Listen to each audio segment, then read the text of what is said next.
GHMC సమావేశాల్లో BRS తీరుపై fire అయ్యారు city in charge minister Ponnam Prabhakar. సమావేశాలను బీఆర్ఎస్ అడ్డుకోవడం రాజ్యాంగాన్ని అపహాస్యం చేయడమేనని విమర్శించారు. జీహెచ్ఎంసీ బడ్జెట్ హైదరాబాద్ అభివృద్ధికి సంబంధించిన అంశమని, ఇంత కీలకమైన సమావేశాల్లో బీఆర్ఎస్ ఆందోళనలు చేయడం కరెక్ట్ కాదన్నారు. హైదరాబాద్ బ్రాండ్ ఇమేజ్ కాపాడడానికి ముఖ్యమంత్రి రేవంత్ రెడ్డి గారి నేతృత్వంలో ప్రజాపాలన ప్రభుత్వం శ్రద్ధతో పనిచేస్తుందని వివరించారు. మేయర్పై అవిశ్వాసం పెట్టుకునే హక్కు అందరికీ ఉందని, అవిశ్వాసం ఎదుర్కోవడానికి కాంగ్రెస్ సిద్ధంగా ఉందన్నారు పొన్నం. బడ్జెట్ను అడ్డుకోవడం అంటే హైదరాబాద్ అభివృద్ధిని అడ్డుకున్నట్లేనని విమర్శించారు.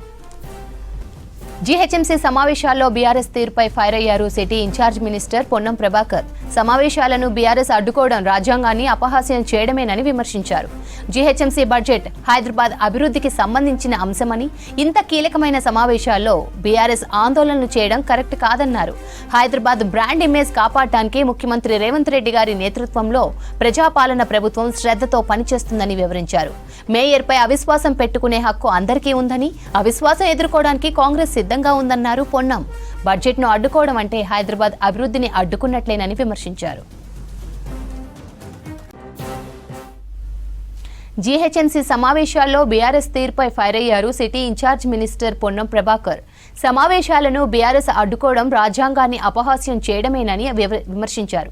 జీహెచ్ఎంసీ బడ్జెట్ హైదరాబాద్ అభివృద్ధికి సంబంధించిన అంశమని, ఇంత కీలకమైన సమావేశాల్లో బీఆర్ఎస్ ఆందోళనలు చేయడం కరెక్ట్ కాదన్నారు.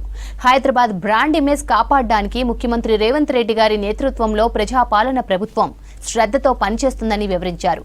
మేయర్పై అవిశ్వాసం పెట్టుకునే హక్కు అందరికీ ఉందని, అవిశ్వాసం ఎదుర్కోవడానికి కాంగ్రెస్ సిద్ధంగా ఉందన్నారు పొన్నం. బడ్జెట్ను అడ్డుకోవడం అంటే హైదరాబాద్ అభివృద్ధిని అడ్డుకున్నట్లేనని విమర్శించారు.